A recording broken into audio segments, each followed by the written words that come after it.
joining us now, state senator from Petersburg, a Democrat, Joe Morrissey. Hey, Joe, great to have you with us, man. John, great to be with you this morning. All right.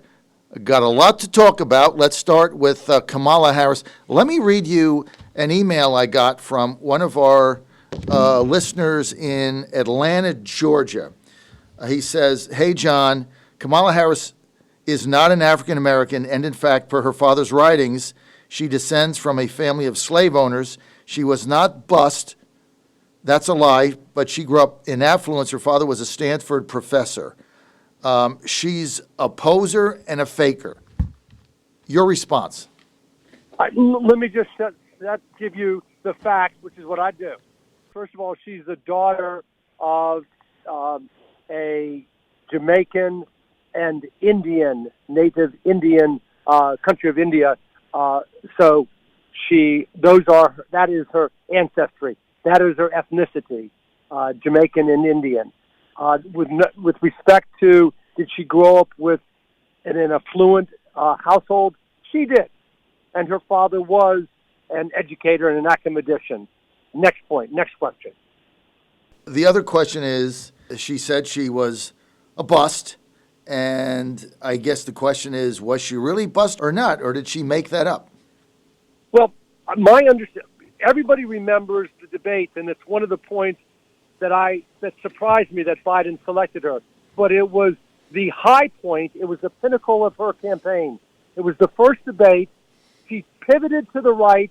She looked at Vice President Biden, and she said, and she was highly critical of him for his enthusiastic remarks regarding two segregationist senators, and she took him to task for his opposition to mandatory busing. Right. And she said there was a little girl in California who was bused, and that girl was me. And that was the high point of her campaign. You maybe remember immediately afterwards, she had T-shirts printed up regarding that. And even Jill Biden said that comment by her was a punch to her gut. It was that important, that much of a statement during the primary. So I do believe she was a bust. Senator Joe Morrissey, Democrat, Petersburg, Virginia. Joe, Kamala Harris, does he get Biden any votes? Does she get Biden votes? I don't think so, John. That's what surprised me. Let's be clear. California is going to vote all of their electoral college votes to Biden. So she doesn't bring California. In contrast, look at 4 years ago when Clinton selected Kaine.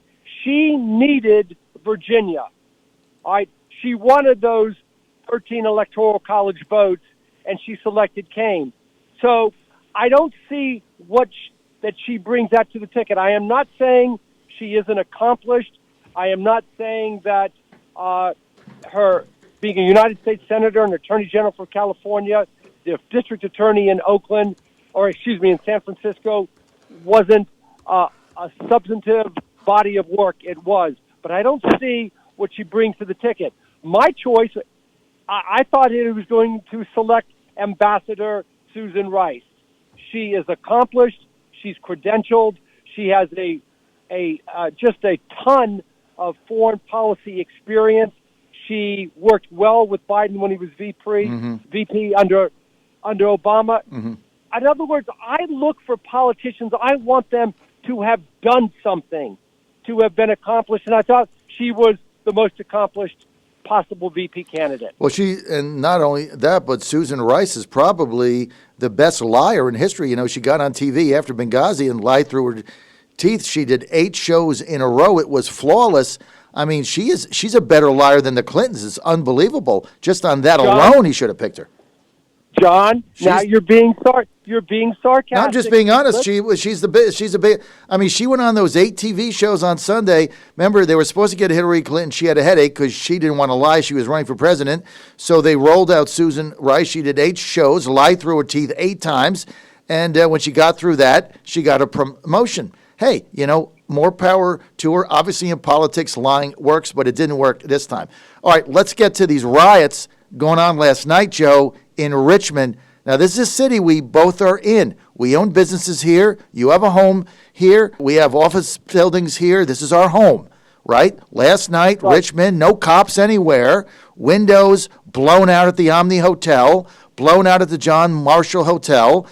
Guests that were staying there, petrified, no cops, mobs blowing out hotel windows, screaming, and there's no police. Where's Levar Stoney? What is going on in our city? Joe, what's happening to our John, city?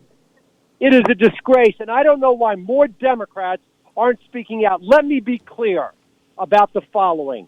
Let me be absolutely crystal clear. Those individuals that are involved in rioting and looting and destroying personal property, they should be arrested, they should be jailed, they should be punished. Period, paragraph. Now, let me tell you what's going on. The mayor has lost all control of this situation.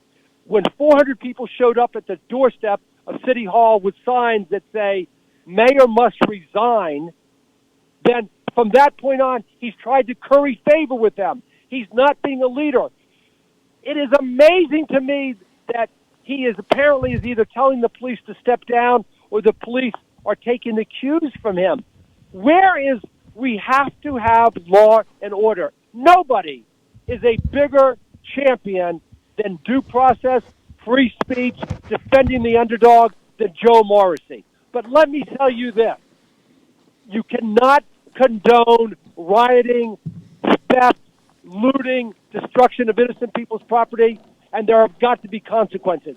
And it's only happening in Richmond. I'm down in Petersburg all the time. They have peaceful protesters. The mayor has lost all control of the situation, and all he is trying to do is resuscitate his career, and it's one bad step after another. Why don't we have this same type of looting going on and destruction in Petersburg? Because you have leadership down there. The mayor in Petersburg said very early on, you can protest, do it as long as you want, as loud as you want, but we will not tolerate any violence. And he partnered with them in a sense. The mayor, on the other hand, has done none of this, and it is just absolutely shameful. I am so disappointed to see the city that I love, Richmond, burned and scarred and littered and graffitied. It makes me sick, and I'm calling on. Here's what's going on, John. He lost it from the very beginning when he ordered the protesters, his police tear-gassed protesters 4 or 5 weeks ago at 7:32 p.m. And then from that point on, he has tried to pacify these protesters. First, he gave them the head of the police chief, and then he hired another guy that had shot an innocent person 18 years ago. Then he gave them their head, and then he took down the monument overnight. Where was he in 2016 when I said move Jefferson Davis? Where was he when the Monument Avenue Commission said to bring context to this? Nowhere around, trying to curry white support. But then when his political career is on the brink of collapse, he starts taking one action after another, trying to get ahead of the curve. He's behind the curve, and it's a disgrace, and the city is suffering. There, I've said it. Well, Joe, where's the governor?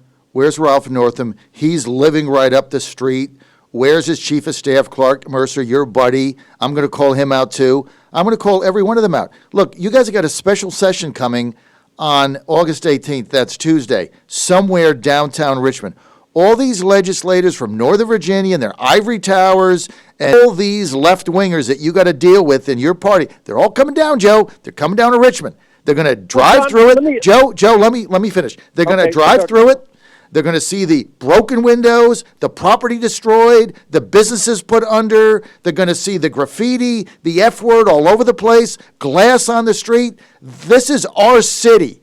Where the hell are our leaders? Where's any of them? Why does the governor get out of there and make a statement and say, hey, we've got to protect this city? Where's the chief of staff, Clark Mercer? Where's any of them, Joe? Where are they? Where's the leadership? Okay. And it's just not Stoney. It's everybody. It's even the Republicans. I haven't even heard a peep out of them either. They're destroying our city. that you and I own businesses in, and our families are here. They're destroying our city, and there's not a peep out of anybody. Well, you heard a peep out of me 10 minutes ago, and it was a loud peep. With regard to, I would agree with you, John, that there are many, many Democrats, and I am a Democrat, so I think it gives me a little bit more credibility to say it, who are remaining silent because they are afraid of offending the movement, okay? Well, let me say this. I support BLM. I've got 4 African-American children. But with that said, you've got to speak out, fellow politicians, and where something is horribly wrong, and when people loot and pillage and destroy innocent people's property, they have to speak out. Now, with regard to Mercer and Northam, John, you can't put them into that category. Both of them are law and order type. Neither one of them has condoned those people who have defaced property, who have destroyed innocent property. And if you look at what the governor has done around the state, I think he's made it very clear that he is very much in favor of law and order. So while some Democrats deserve criticism, I respectfully suggest that Messrs. Mercer and Northam aren't 2 of them. Well, they haven't done crap, okay? So you can do what you want and say what they did around the city, but right now, this is their city. And, I mean, you can't go downtown. I had some customers in yesterday that flew in from South Dakota and Wyoming. I was embarrassed to drive them through my downtown, and I had to drive them through. And they said, where should I stay? And I wanted to say, well, the Omni, the John Marshall. So okay, you know what I suggested they stay last night? The Omni Hotel. They're calling me up at midnight. They're like, they're smashing the windows here. What the hell kind of city is this? Yep. John, I have spoken to residents that live on Monument Avenue near the Lee Circle, and they are petrified. I know one attorney, he called me. He does real estate work for me, and he said they moved out of their home on Monument Avenue unbelievable. Because they were accosted. And you know what he said? You know what he said to me that was frightening? He said, Joe, we, meaning he, his wife, neighbors, are calling the police for protection, and they are not showing up. So let me say it clearly as I can. To those police, to the mayor, to those people in City Hall, you have got to protect the citizenry. No, they're not going to do it. Stop worrying about your political careers, okay? Stop worrying about it and protect the citizenry. That is job number 1 as mayor, all right? John, I'm not mayor, okay? Well, you should have been mayor. That's why we supported you in 2016. None of this would be happening if you were mayor. You should have been mayor. Stoney is mayor. Hey, but look, Levar Stoney's too busy. He's got a lot of things on his plate. For instance, right in the middle of smashing windows and destroying our city as it burns down, what does Levar Stoney do? Does he send a letter to the governor asking for help from the Capitol Police, or does he send a letter to the governor maybe saying, hey, we need you to bring in the National Guard? No. He sends a letter to Governor Northam asking for the legalization of pot. That's his priority. You know, are you kidding me? John, I was outraged when I saw that. I said, this has got to be a joke. In other words, the mayor has done so well controlling the protesting situation in Richmond that he's now expanding into telling the governor and state legislators what to do with regard to the legalization of marijuana. Here's my message to Stoney. Young man, stay in your own lane. You don't have to be advising the Legislative Black Caucus on what legislation to put in regarding the legalization of marijuana. Stay in your own lane, which is the management of the city, which you're not doing too well at right now. And let me add this, John. There were at least 8 legislators that introduced legalization of marijuana legislation last year. I was one of them, all right? Stoney was nowhere around. Nowhere. Because he was currying favor with white voters in Richmond. But now that that's lost, and he's running for re-election for mayor, and he needs to sew up his African-American base, now it's time to come out and say, Governor Northam, legislative Black Caucus, you need to legalize marijuana. You know what that reminds me of? John, I was a great 90-pound quarterback for the Annandale Bulldogs when I was 12 years old. I mean, I was a great quarterback. All right, that's like me calling up Bill Belichick and saying, here's my advice on how to run the New England Patriots offense this year, sans Brady. Do this, and that. And how do I know? Because I've got the experience. I was a 90-pound quarterback 40, 50 years ago. That's what it reminds me of. And I got to believe that people are seeing through this transparency. I got to believe it, John. Unbelievable. Joe, I got to take off in a minute, but this is a sad day in Richmond. Can I ask you one question before you go? Yeah. Who's the best guy you interview, John?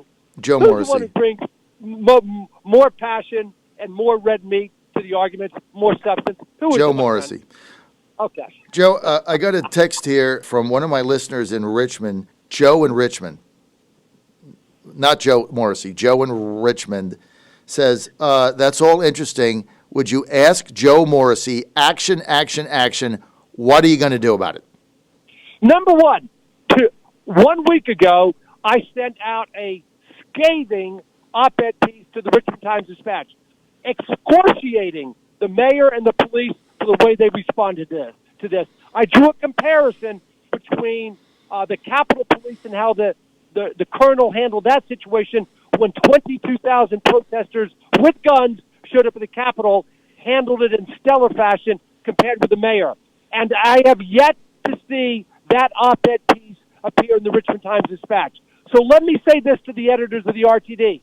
I am a sitting state senator in Richmond, Virginia. Whether you like it or not, whether you like me or not, print my piece so that the people in the city of Richmond can know exactly where I stand. Once they do that, then I'll come out even stronger. How about that, John? I tell you what, they wouldn't run your piece, Joe. They wouldn't run your op-ed. You're a state senator in Petersburg, and you represent part of Richmond. You're a Democrat. The Richmond Times-Dispatch, another fake news left-wing tool, wouldn't run your op-ed, which is the purpose of an op-ed. It's called opposition editorial. That's why it's called op-ed. They refused to run your op-ed, Joe, because it didn't fit their narrative, which is protesters are peaceful, everything is fine, nothing to see here. It didn't fit their left-wing narrative. That's why I'm going to run it on the feature on Monday in the new digital newspaper that we're launching, The Virginia Star. Go to The Virginia Star.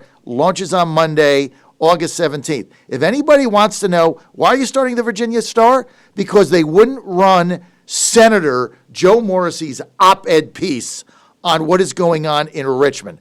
I'm going to give everybody a venue and opportunity to get real news. Joe, thanks for being with us. I really My appreciate pleasure, it. John.